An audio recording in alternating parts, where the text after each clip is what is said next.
যে জায়গা আমার বাচ্চা ওর কথা, ওই জায়গার মধ্যে আপনার পোলার নাকি বাচ্চা হইব। তুমি সত্যি করে কও তো, তুমি কার লগে কি করছো? হ্যাঁ, তোমার পেটের মধ্যে বাচ্চা হলো কেমনে? কি হয়েছে? চিল্লাও কেন? আপনার পোলার মতি গতি আমার একদমই সুবিধার মনে হইতেছে না। ওই যে দেখেন, এই যে লুকায় লুকায় আসার খাইতেছে, দেখেন। সত্যি করে কত বাপ, তুই তোর পেটের মধ্যে আলাদা কিছু টের পাস? মাঝে মাঝে না একটু ব্যথা করে, আবার এই যে একটু বমি বমি লাগে, এর লেগে আশাটা খাই। আমার মনে হয় কি জানেন, ওরে নিয়ে আমরা কবিরাজের কাছে যাই।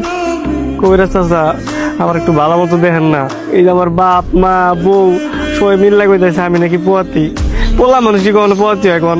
না রে বাবা, এরকম কথা আমি আগে কোনোদিন শুনি নাই, কিন্তু তোমার একটু ভালো করে দেখি তো বাবা, চোখটা দেখি।